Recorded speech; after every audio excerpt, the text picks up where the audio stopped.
Hey, Alex, Yes, Sarah? how do you make a memoir by a woman all about a man?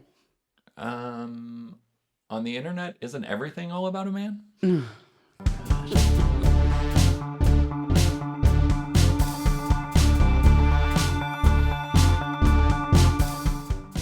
Welcome to Mistakes Were Made. We're a podcast about non-monogamy for messy people like us. I'm Sarah. I'm a queer therapist, parent, and writer. And I'm her husband and co-host, Alex. This podcast is actually mostly about me. And I'm Jessica here producing, just making sure that the whole podcast is only about men, even when it's written by a woman. Right. Does this podcast pass the Bechdel test? I'm a little worried. Shit. I think every single time, yes. Okay. Well, if there's any nerd out there who wants to hold our feet to the I fire. feel like I insert myself at whenever it gets dangerously it gets close to close. passing the Bechdel test. So 2 episodes ago, we did like our mini-sode, which was a quick response to a lot of the commentary around or critique around Lindy West's most recent book, Adult Braces. Just to summarize that critique. And we did this, and I admitted it at the time, before I had read the book. So we were trying to really like keep our episode around the criticism of the book, which kind of centered on Lindy's husband, Aham, having cheated on Lindy and, perceptions that Lindy was kind of drug into polyamory against her will, and that the book is an apology tour for Aham in some ways. Does that feel like is she a real feminist? and is she a real feminist since betrayed she's everybody? doing that? And then we were kind of like, well, I don't know about all that because we haven't read the book. But what I do know, classic us, what I do know is people love to shit on polyamory, and they love to shit on queer relationships, and they love to shit on interracial relationships. So we're skeptical. Yeah. But also, power dynamics and patriarchy invade marriages all the time, and to expect Lindy West to be an exception to that rule is maybe not fair. And then we went into like a deep dark place about the origins of our polyamory, Alex, which is why people have been coming up to me for the last couple of weeks being like, "Are you okay?" And I'm like, "No." But that's why I made a podcast. In 2026, in this economy, is anyone okay?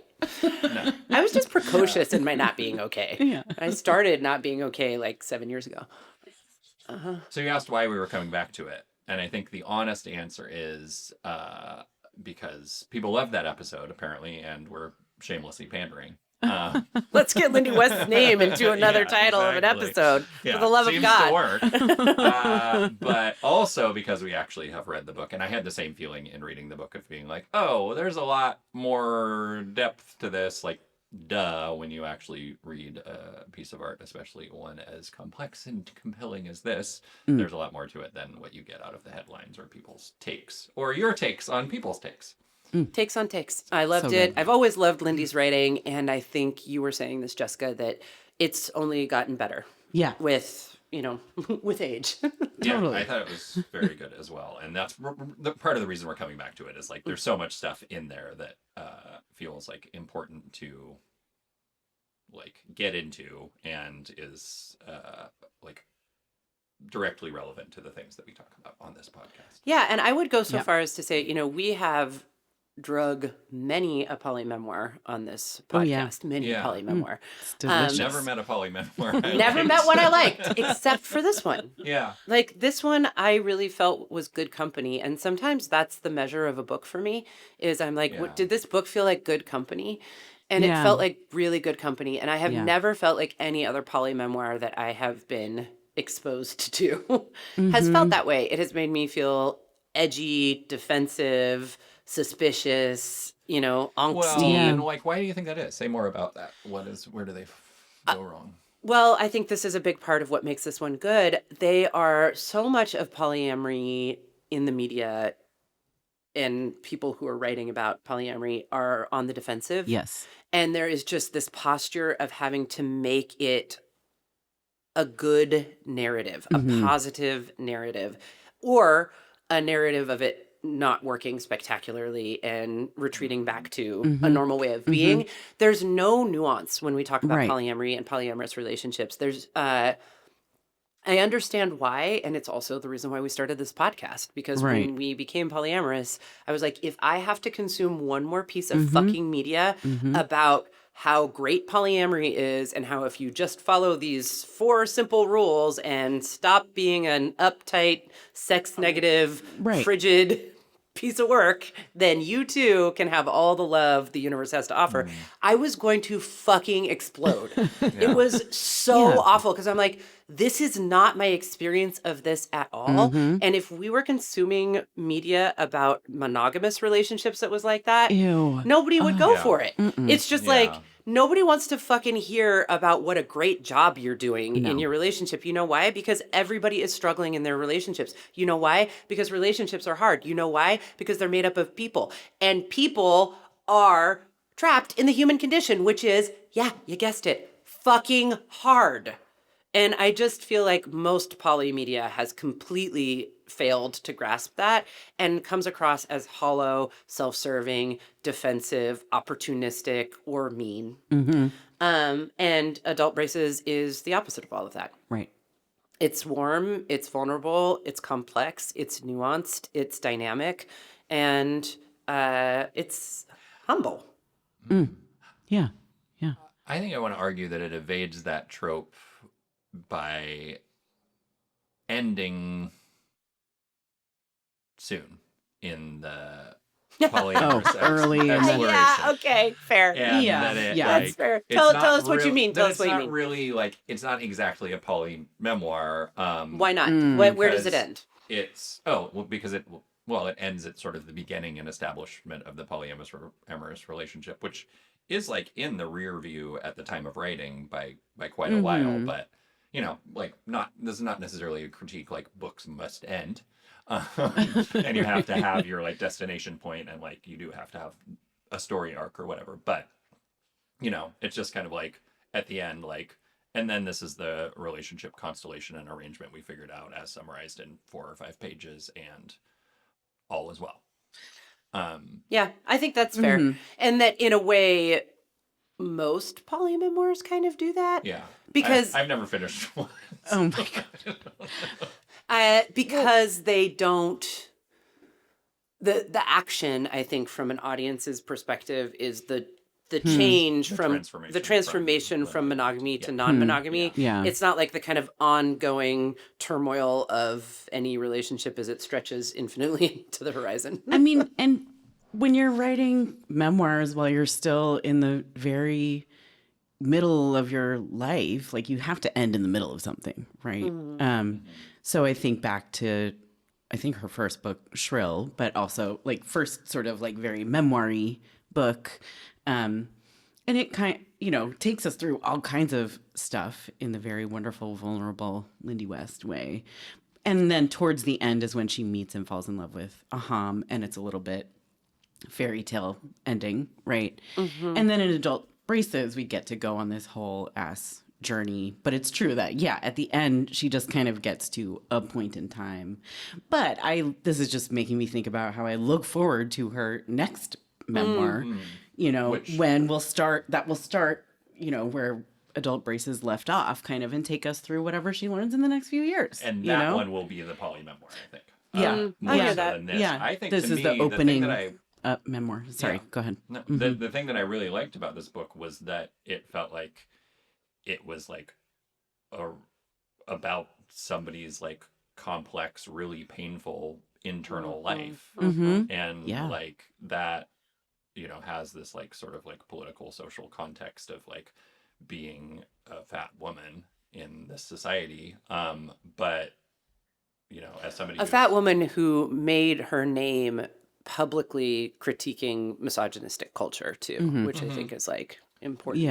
Yeah, I mean, I think that's important, but it's not important to maybe my point, which is that it's extremely relatable to everybody who has a complex internal life, even if they're like somebody like me who's extremely, has had an extremely different experience. I still found myself relating to the things that she was saying as a human being who like suffers internally with insecurity and like, you know, in relationships and Mhm. with like codependence and like all of this stuff that she's sort of like starting to unpack in this like really vulnerable way. It was less like I was reading a book about somebody else's experience and Yeah. like learning to understand what it's like to be, you know, a fat woman or a woman in a polyamorous relationship or any of these other things, and was just like, this is like what kind of like the validation that everybody, that I wish that more people were able to like receive, and more like creators were able to share, like, Mhm. this is what it feels like to be like, we're dying inside sometimes. Yeah. Mhm. And like Mhm. being able to make that both relatable and funny Mhm.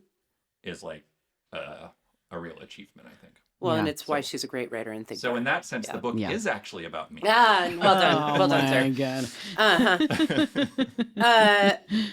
And I think Lindy is such an important writer of our times and generation because she is able to like touch into that universally human, you know, in a way. I was like thinking about the Russian authors or whatever, you know, when you can read experiences that have literally nothing to do with, you know, your contemporary existence and feel deeply moved by Yeah. their Right. description of being alive.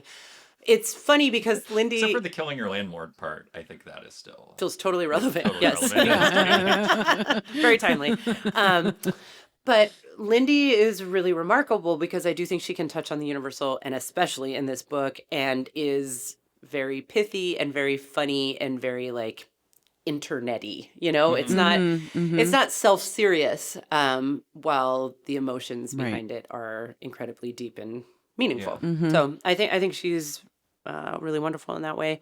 I also just wanted to say that maybe I am partial to this memoir because I went on a road trip by myself Yeah.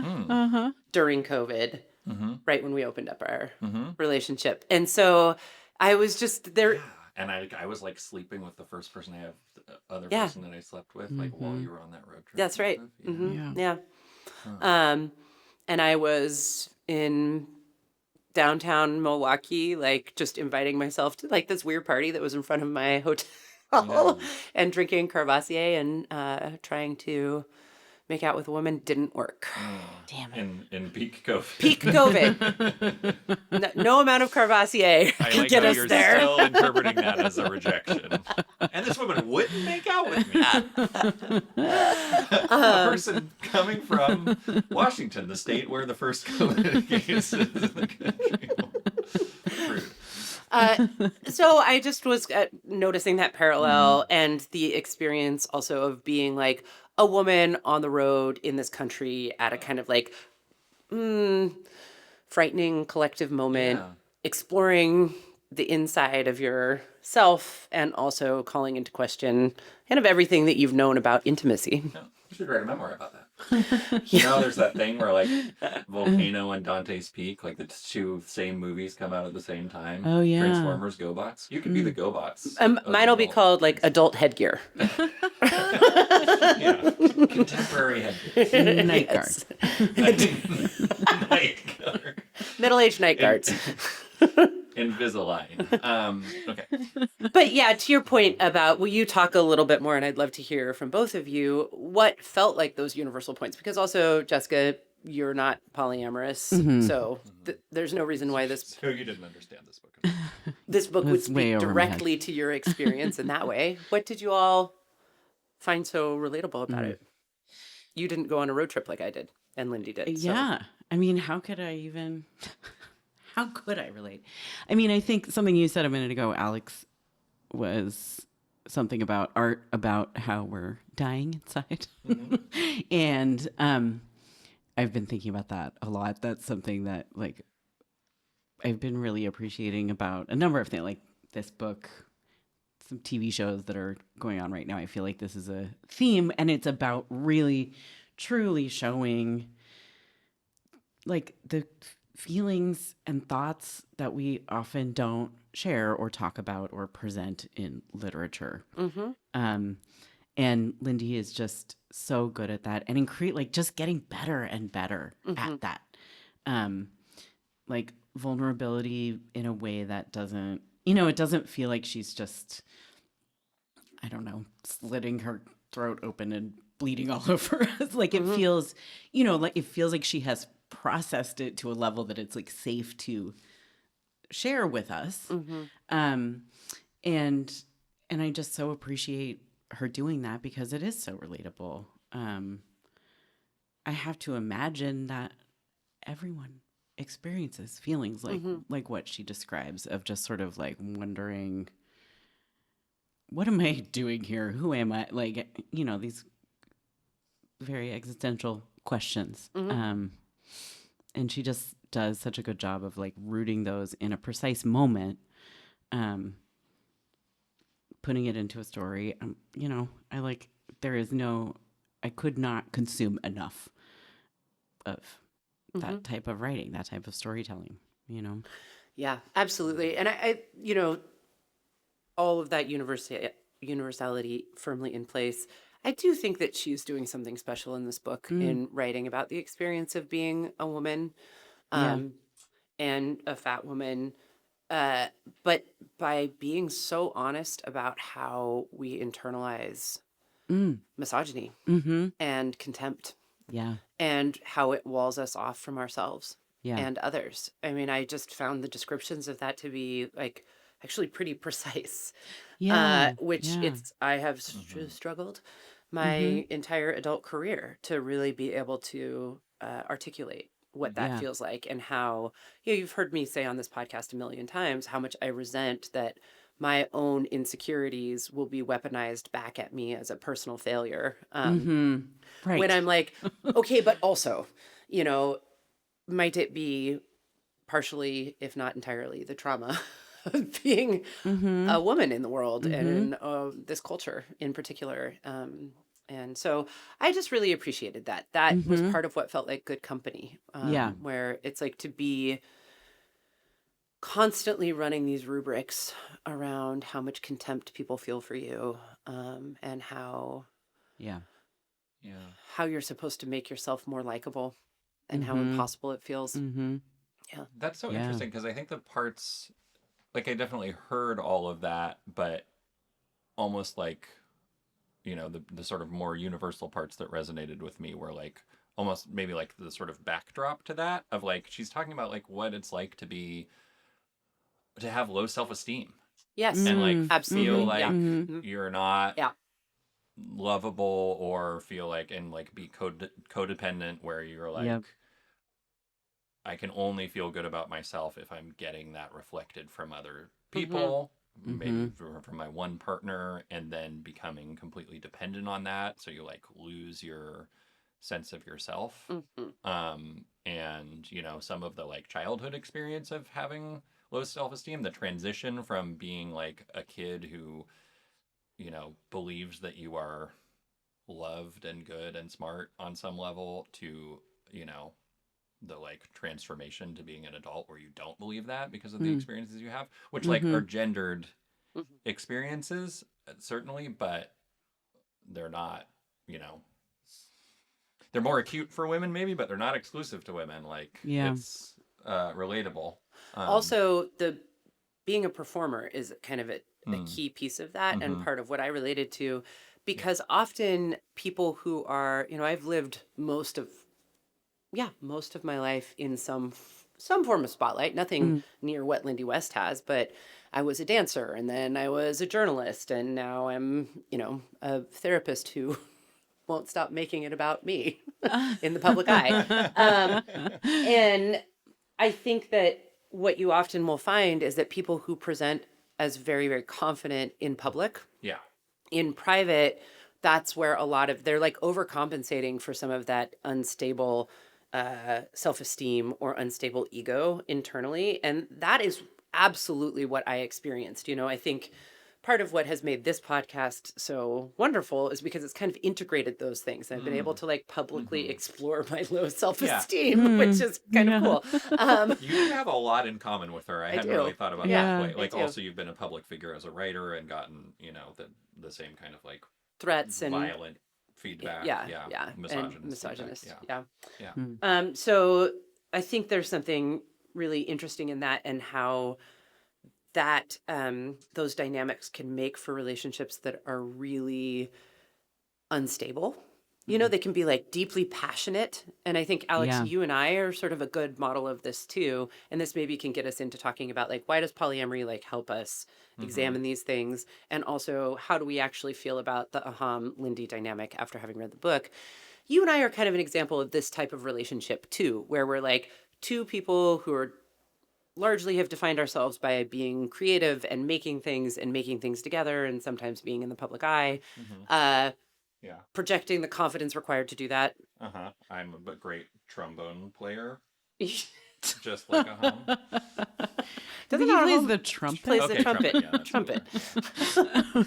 I mean, rusty trombone. Oh boy. I don't know what that is. Don't look it up. Yeah, sorry, go on. And I think we saw our own relationship become a really unstable place because it's like we were projecting all of this confidence externally and doing a lot of really difficult things externally and then kind of collapsing internally and into each other. And like nobody saw that. Nobody was privy to it. It was all kind of like tightly guarded because it felt like it didn't align with that more public persona of confidence. So that was another piece of the book that I just, you know, again, I'm flattering myself by comparing myself to them, but it just was a big part of what made it You're relatable. like, I feel like I could have written it myself. Well, I did tell you about how while I was reading this book, my phone died. And so I had to walk around reading instead of looking at my phone. So I was walking around What with a this book a nightmare. lot. And a lot of people were like, oh, is that your book? And I was like, first of all, thank you. And okay, that it would be weird if I was just walking around reading my own book, People, wouldn't it? like, Right. there's a Like, picture of her. there's a on the picture of her on cover. the Do you front. think that Yeah. People were just like it's such a weird. Like, why would It's this is so my, weird. a I mean, book she- with my face on the cover Yeah. and I'm walking around reading it? Anyway, You should have been like, yes. Would you like to buy one? yeah. I'll sign it for you. It's $80. So clearly I'm over identifying and the world is picking up on it. Yeah. But yes, what Yeah. did you want to kind of my assessment of our relationship and its weaknesses when we started opening up? Does that feel right to you, Alex? Does that feel like a Like it's reflected in theirs. no? Just is that how you experienced it? Do you think that my description feels true?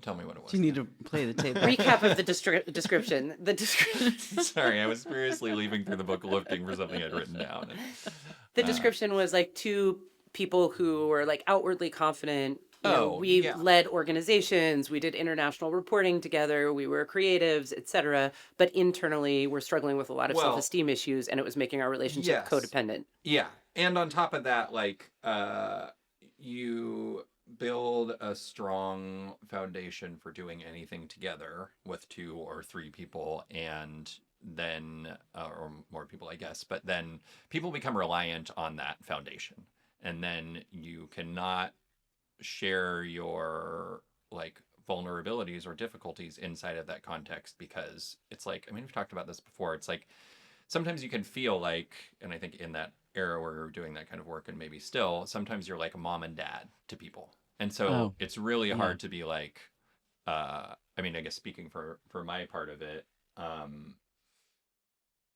the way that I felt in our relationship, I didn't really feel like there were that many people that I could talk to about it, because everybody, like, I needed to remain like loyal to you, and everybody needed our relationship to be really solid. And maybe I almost felt like that was kind of my job, like with you being a little bit more of a leader and like more in support to those other people than I was. Then I thought you were maybe going to it's say a little bit more crazy, a and little I was bit more nodding. I was like, crazy. true, true. Then Oh, my- he said leader. Then my job is to support you and not have any internal struggle. Certainly not that I'm going to share with these other people who like need our relationship to be strong for Right. various reasons, or that was my perception. So that's like what I did until, you know, not when we opened our relationship, but until I kind of had a nervous breakdown about it. Yeah. And then I was like, oh, maybe I should like analyze and share my internal life. And that's all it took. Yeah. So and just- now, Happily and now I ever wish I could go back. after. Yeah. Okay, great. So that actually gets me into something that I wanted to ask you about, which is polyamory as a kind of like catalyst for Yes. mental breakdowns. Yeah, and that's what that's what I wanted to say about like what I think this book is about, like it, or why it's not about polyamory. Polyamory is the inciting incident Yeah. that she sort of uses, or probably experienced as the thing that made her have to look at all the internal stuff that she was presumably kind of like not looking at. The other thing I wanted to flag, the other sort of like, I don't know if it's relatable exactly, but the way that she described being sexually shut down, I thought was like really not something I've heard People people about. talk about in Yeah. that way before. And like, I think a lot of people are experiencing it. I mean, I certainly have experienced it at times. And like, Me too. just being able to name the way that she did, like, I don't know. It was just like very like touching and It was. vulnerable to be like, even if this person loves me and desires me so much, I can't like, I'm gonna like sabotage that, and I can't like accept it because I feel so bad about myself. Yeah, but it was again those internal walls that we were talking about. Yeah. That because of the trauma that she has experienced, they're just these like kind of barriers Yeah. between her and herself. Yeah. Yeah, it was very moving. So you're asking, why is polyamory sometimes the thing that Catalyst to a mental breakdown. the catalyst to a mental breakdown? Because you can, and I mean, this is what's so cool about this book, is she like constructs the like the relationship, and like talks about like the really shaky foundations of the relationship that Jessica, you were pointing out, are presented very differently in her previous work. But at some point, the passage that I was looking for was the part where she says something about like starting on our first date, I, to paraphrase, like glommed myself and my identity onto Aham and hung on for dear life, and like ceased to be myself. Like, holy fucking shit. Yeah. That's intense. And like people be doing that all the time. Oh, yeah. Yeah. And the therapist in me is also identifying that her relationship with Aham does align with her father's illness and death.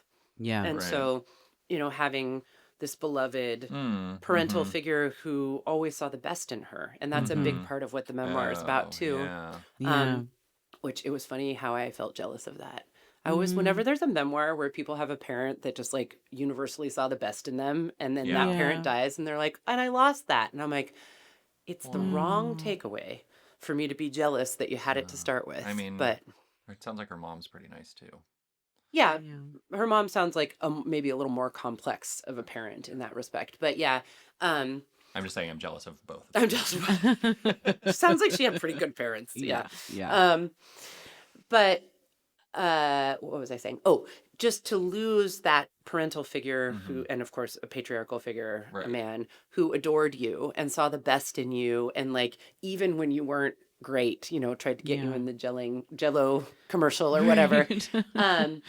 You can see how grief and low self-esteem and codependence and trauma were all creating the circumstances where Aham would have projected on him an impossible role. Right. Yeah. And that is, I think, a good segue into talking about reassessing the tempest in a teapot that was, everybody's like, Aham is a villain and Lindy is a victim, and all the reflexive responses that we all had. Yeah.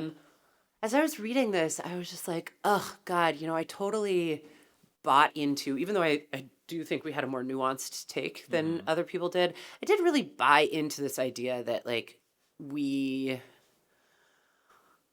that we can just judge relationships as good and bad. Right. People in those relationships. And that there's this like sort of reflexive cultural, I don't know, like pastime in doing that. Yeah. We're just like, is it a good relationship or a bad relationship? Who's the good one and who's the bad one? And like, how does it break down across gender lines, and who's seen as more valuable and less valuable? And when you read the book, you're like, that is Aham did some fucked up stuff. Sure. For sure. Mm-hmm. So did Lindy. Mm-hmm. You know, and I'm not trying to like Well- put these right next to each other and be like everybody's equal, but I am saying like everyone involved in this was a complex person and the circumstances of their relationship were tough. Mm-hmm. And Yeah. finding their way through that while remaining in love with each other is messy. Mm-hmm. And there's not actually a way of doing that that's going to look great from the outside, you know? Right. Yeah, I think you were making fun of me when we were in Vancouver, and I was just sitting by the pool, gazing off into the middle distance. Oh, sad mountain man look. Yeah. Yeah. Oh, cute. I want to name that it was an indoor pool. I don't want this to seem glamorous at all. It was a very small. It was a really indoor pool. small- It was like kind over- of underground, or Uh-huh. like Yeah, it was weird underground. in between. Yeah, and there were like Unglamorous, children yeah. screaming everywhere. I was a hot tub pretending to full be a of train that Canadians. was driving the kids on an overnight sleeper to Alaska Yeah, across the pool, and you were the sad mountain man that we were looking at out Yeah. the window. right. But you just never noticed us. No, because what was happening for me is I was reading this passage that's kind of random, but she says, I used to drink a lot socially. She's talking about drinking and addiction, seeking the confidence to flirt with men, but alcohol didn't chase me past my 20s. When I fell in love with Aham, I found I had no more need of it. And it was just like reading that, and then on top of some of the Yeah. other stuff in the books, I realized like what that would be like to be the partner of somebody who had Mm. who like you had solved them like Right. that, and they had Right. a narrative that like you were the person who was fixing everything. And it's because you're a man who desires them and desires them publicly and is seen as like a high value guy. Mhm. Yeah, Yeah. and like It's pretty that's rough.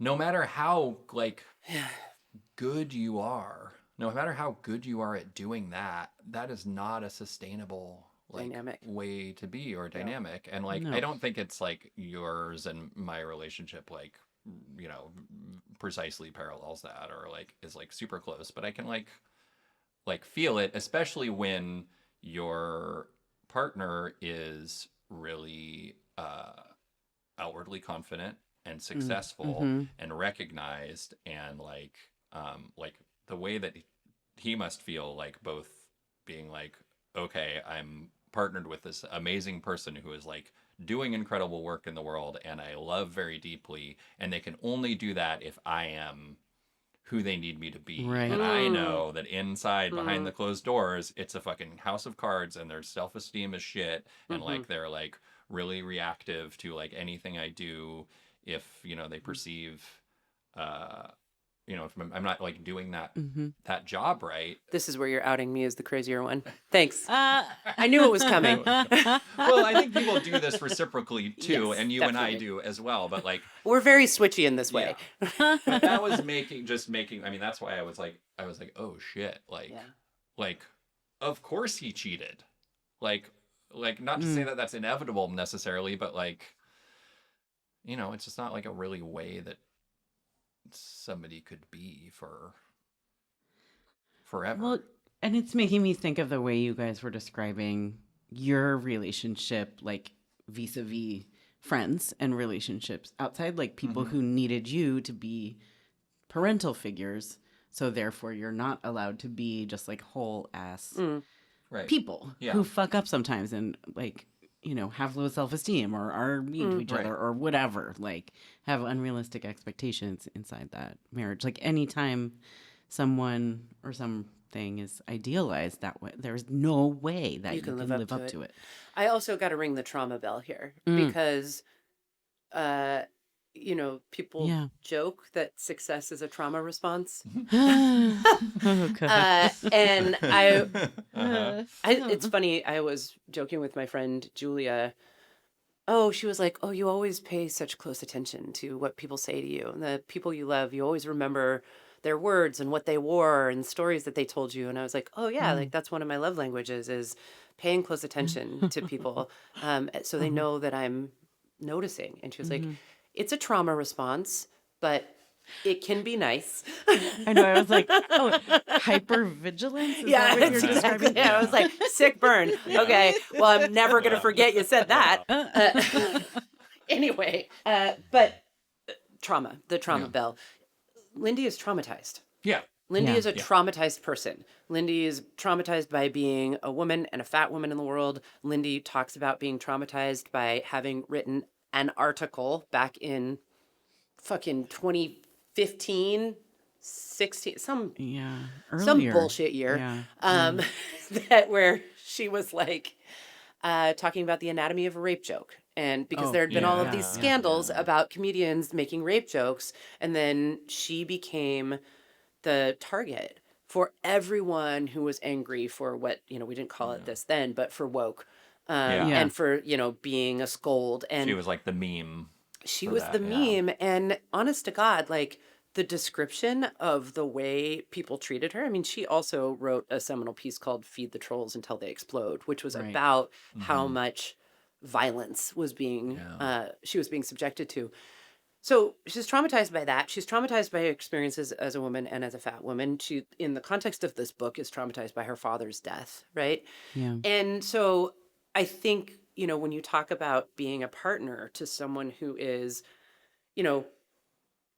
confident and sort of like known for talking about their trauma, so they're like out there in public, like spinning gold from shit, as Yeah. someone said to me this weekend. They're like, Mhm. I love watching you spin gold from shit. I was like, wow, Whoa. people are really, Like, wait, you don't know the way people are I perceiving should you have more sometimes. gold.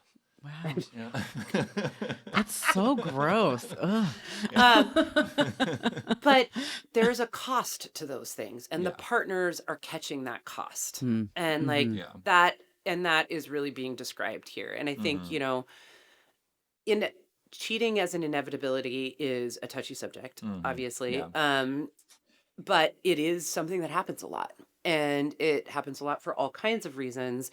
And I do think one of those reasons is when a person feels like they cannot be themselves. I had a really influential colleague of mine, Michelle Phillips, said to me once, actually, when we were going through our infidelity and we were also learning about infidelity because we were becoming therapists together, Mm. like Mhm. relationship therapists together. So that was interesting. And they were on your side, Alex. Always like them. Yeah, because I was like, how could he do this? And what an asshole. And, all that kind of reflexive victimhood that I think was coming up around the critique of Lindy. And Michelle was like, cheating is not as much about the partner as it is about having secrets from yourself. Hmm.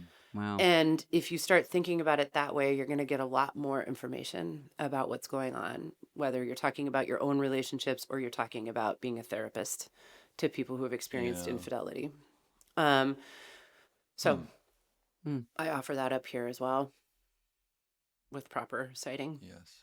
I know. I'm just staring off into space, processing that. Are you being a sad mountain man again? Yeah. Yeah. I did. Yeah. Thank you for agreeing with me or validating the thing that I was saying, Yes. and now allow me to validate that that experience that you're describing of being like publicly attacked and living as a woman in a world of misogyny. Like I'm not saying that the man experience is the same. I'm just saying that it is the experience that you have as a man, and it's the Yes. only one that you have. So Mm-hmm. that's the life that you're going to be living in, and the thing that you're going to be acting on. And sometimes that presents as like really shitty, hurtful behavior, and it like did in our case. If you describe, me having an emotional affair with somebody younger and childless when our children were very young, like that is a sort of objectively terrible thing to do if you just frame it in those terms. But also and like relative to the experience that you were having at the time. But just trying to be good or wanting to be good or wanting to be a good man doesn't make you not do that. I agree. Right? There has to be something else that makes you not do that. It's complicated. I've decided I'm writing a whole book about Yeah. it. So stay tuned, everyone. That should be done somewhere in 10 to 500 years. But it makes me think again about this reflexivity around the Aham's behavior and how we just cannot really hold the complexity of the bigger picture when we're talking about gender, power, trauma, privilege, culture, intimacy, sex. It's just like we go back to the same well over and over again. Who's good? Who's bad? Who's humiliated? Who has won? Who has lost? Which never gives us the full picture. I guess I wanted to just name that, like, the reason that I'm advocating for, like, more, I guess, sort of male-centered positions or experiences that maybe come across, I don't know, they might be, like, jarring or, like, hard to, or, like, insensitive or whatever, but I think that I'm just trying to, like, voice the things that I think are happening internally for a lot of men, because nobody else is going to. I mean, there's certainly, like, yeah, go ahead. Well, very much like the critique that I had of poly media. Yeah. Men talking about what is actually going on with men is there's not a lot of spaces where that's happening and where men and women are talking about it together. Yeah. And like there's a lot of spaces where women are maybe talking, maybe not a lot, but women are talking about their experiences and men are kind of playing the role of a good man. Yeah. And then there's a lot of spaces where men are just centering themselves and there's like no women to be found. Our guest, Eric Fitzbedard, talked about this a couple seasons ago, that, like, yes, there's the manosphere, but, like, because the manosphere is so fucking insane and toxic, it, like, kind of bleeds over into anything, everything, and then, you know, over here in the, like, we're trying to be relational and, like, heal and build connections across gender, it's really hard to kind of, like, you know, authentically voice those experiences. And, like, you were bringing up earlier that, like, there's questions about, like, how appropriate that is in sort of mixed gender spaces, and, like, the ideal is probably that men are doing the hardest parts of that work in sort of affinity group like, together with each other. Yeah, and I would like to just say to listeners, I've thought about this before. I am literally licensed professional for talking to men about this stuff.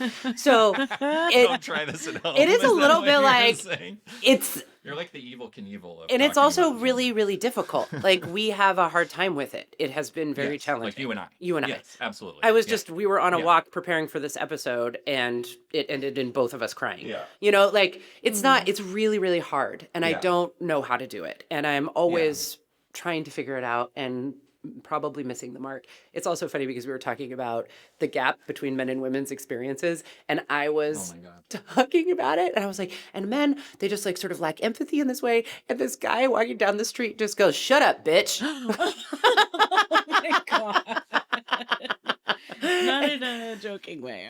No, and then I mean, it was funny, but in classic form, I didn't hear it. Damn. Oh my God. Because I probably don't have my ears turned on. And then I was like, "You didn't hear that?" And you were like, "No." And then we like paused for a moment and you're like, "It seemed like he was having a mental health crisis." And I was like, "See, this is exactly what I'm talking about." Oh my God. And then we all cried. And then now we're here on this podcast.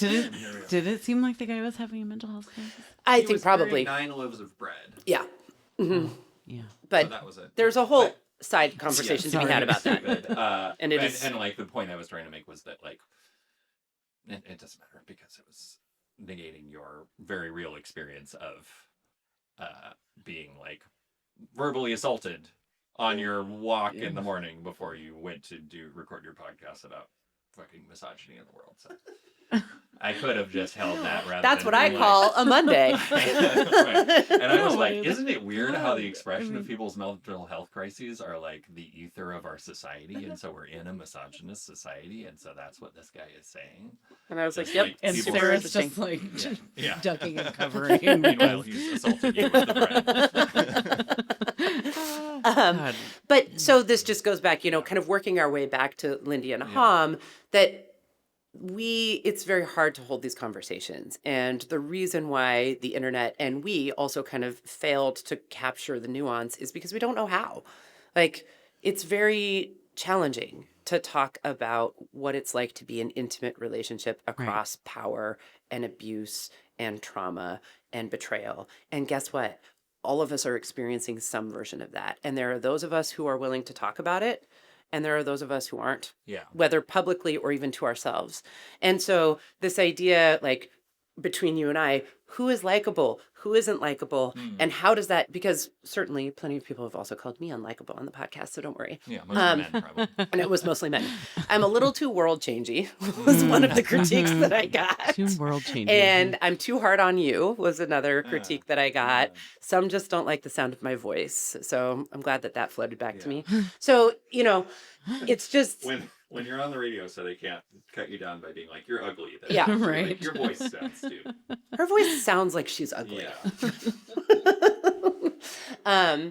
But you know, it's just, you can hear it. Who's the good person? Who's the bad person? Who's being victimized? And who's being, you know, who's winning? Who's losing? It's a microcosm of what they're talking about here in the meta conversation, which all just fails to recognize that these are complex people trying to be close to themselves and each other and struggling to do that because the conditions that we've created for it are pretty shitty. Yeah. And I guess that's what I was trying to say, is that I could, like, you know, bullshit my way through this podcast and, like, try to sound really good, and, like, it would Sometimes I wish you would.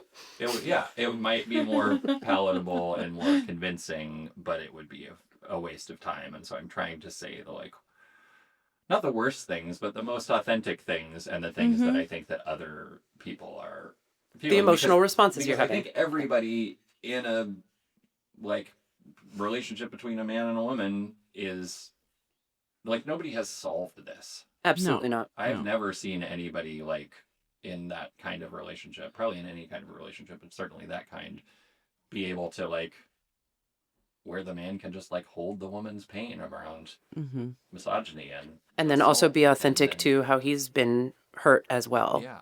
by patriarchy and in his own life. Yeah. So anyway, that gets me back to the initial question that we have kind of been answering, which is, why does poly make us have a crisis? Is it a good thing? This is why poly makes us have a crisis. Answered that question for like 45 minutes. Yeah. Is because it's a fucking house of cards. Like, for many of us, Right. the relationships... relationship, or is a- relationships in general, are house of cards. Yeah. Our relationship to ourselves is a house of cards, and the relationship we have with others is a house of cards. And boy, does poly just bring a stiff gust of wind to like, that. And so in Yeah. that sense, the reason why this book is such an endorsement of that for me is because she's talking about how the process of ending up being in this polyamorous relationship forces her to confront all of this stuff about herself. And, like, in some ways, again, it's like a book, it has to be how it is. I don't kind of, like, I mean, it's made to be entertaining, which It also is. fucking achievement. Yeah.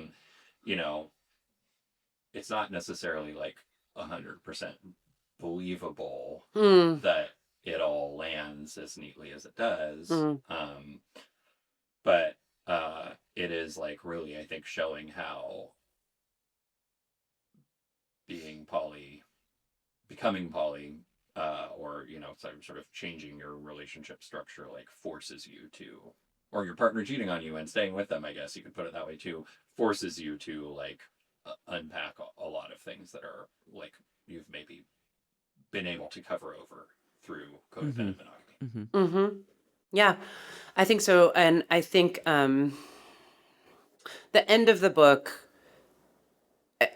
I've said it before and I'll say it again. I would love to be able to interview Lindy about it. Yeah. I have questions because I want to know more about her own, like, queer identity, where she lands with that, how it impacts the relationship, the throuple that she and Roya and Aham find themselves in at the end of the book.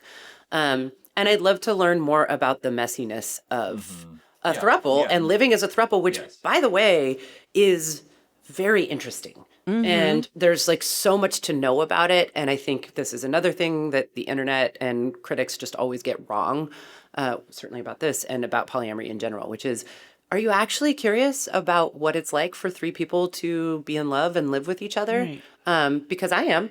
Yeah. And I'd love to know more about that too. Yeah, I'm curious. And it's honestly not really that common in the poly circles I run in. I don't No. have any No. troubles. No. Yeah. I mean, there are, I can think of I can at think of a least couple. one. Yeah. But the living Not together, including us. not, well, and then Yeah. there is also the throuple that is us, which Right. is Right. not a sexual and romantic throuple, but is definitely like a life partnership throuple. And we Yeah. have named that. So Because they're Roya. Aw, cute. Just flitting around paying the bills and I mean, I guess since we're talking about it, like going back to that last point, I wouldn't want people to read this book and then be like, you can go from the place of deep insecurity and like sexual paralysis and all of this stuff and codependence and all the stuff that she describes into being a functional throuple and Yes. be happy in a matter of months or years. that's true.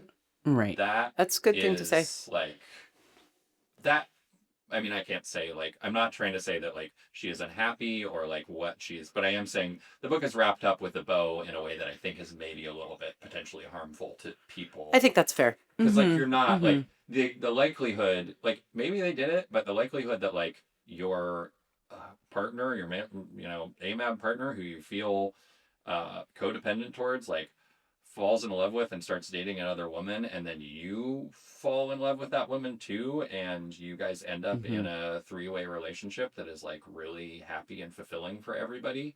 Like that's great goals, but It's about as hard as it Unlikely. that gets. ain't fucking that's like Unlikely. high level 5-star fucking like Jedi mind trick level poly shit that like I don't know that people are actually doing. So I don't want people to be going out there trying, because that's the beginning of a lot of stories that we've heard on fucking Field or what. And also Yeah. in my practice. Yeah. Yeah. Mhm. Yeah. Well, maybe you And- can speak to that more based on. Yeah.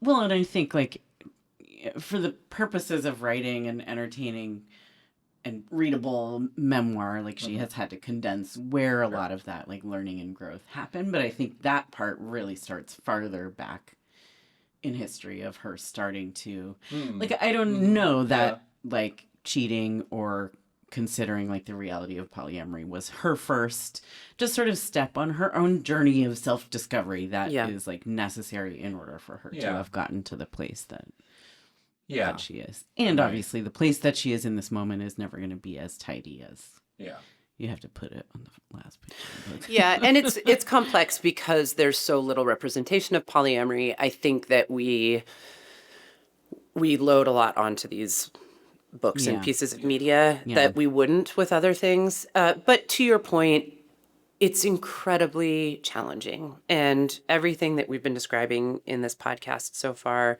these are like tender, sensitive, and sometimes explosive dynamics inside and between people. And it's a lifetime. I mean, maybe that's just me or the people that show up in my office, but my experience, it's a lifetime of undoing those things and simultaneously building something else, and of 2 steps forward and 3 steps back. One of my favorite parts at the end of the book was when Lindy was like, I have lost a lot of progress that I've made, and I struggle with depression, and there will be long periods of time where I'm not able to access my sexuality, and all of that transparency around mental health and struggle, I really appreciated there at the end. But yes, to your point, it's, you know what, if anyone could do it, I'm willing to believe the 3 of them could. Yeah. And also sounds really hard, and I'd like to hear more about the hard. Yeah. Yeah. Agreed. And like Agreed. if the thing that I loved about the book was how much it was telling the audience that it's okay to not be okay, Yeah. Absolutely. Yeah. then I would stick with that through like when you're talking about hearing your partner through the wall having sex with your other partner. That really stuck in Yeah. all 3 of our craws, didn't Yeah, it? All I'm 3 of just us brought like- that up. I'm sure some people Love do that. that or experience it, but I want it to be known that a lot of people fucking don't. Yeah. And it's not like that's once you've okay. arrived in like Yeah. poly bliss, you just love that kind of Yeah. experience. I can't imagine. No. That like cannot be Not for me. expected to be the default setting. That like that's a weird, uncomfortable thing no matter what, right? I mean, for some people, maybe not. But Well, again, some- to your right, point, right. acknowledging that we don't get to a place where we feel no bad feelings in polyamory. Right. And I think that's just like Right. always what Yeah. Polly keeps When falsely we heard Our promising. neighbor who had no relationship having sex downstairs, that wasn't okay. That was an really extreme experience, but yeah. More on that later. Like, call me sex negative or whatever, but yeah, that stuff can be hard. Yeah. All right. Well, thank you. Thanks for coming back and doing this after it was off trend, or once it was off trend, to be talking about it, because it deserved a deeper treatment. So I was really glad to get to do that with the Sometimes two you of you. gotta actually read the book, I guess. Which makes it on brand for us. And I just want to say, Lindy, please come on the podcast. For the love of God. We love Yeah. you. You're so smart and cool. I think if she Hang was out a with us. regular listener to the podcast Yeah. and thus hearing this, she probably would have come on the podcast by now. So Probably. So you're Right? saying she doesn't listen to our podcast? I'm saying an appeal in the last 30 seconds for the podcast is like her friends are probably listening to it, and then they're gonna be like, "Hey, they want you to come on." And she'd be like, I know. No, she'd be like, "Really?" All right. Okay. Take us out. Thank you all for listening to Mistakes Were Made. We love you, and we'll be back in 2 weeks with another episode. And in the meantime, find us on Instagram. We're going to post a picture on Instagram. I swear to God, we just took one at the beginning of this. Because I was wearing sweats and had mascara running down my face from the aforementioned cry Yeah. on my walk. So you can see us. You look just creating- like the book cover. Yeah, I Find do. us- Find us at Mistakes Cast, trying to obscure our sadness on Instagram, and email us at mistakescast@gmail.com. Thanks, everybody. Thank you. See you next time. Bye.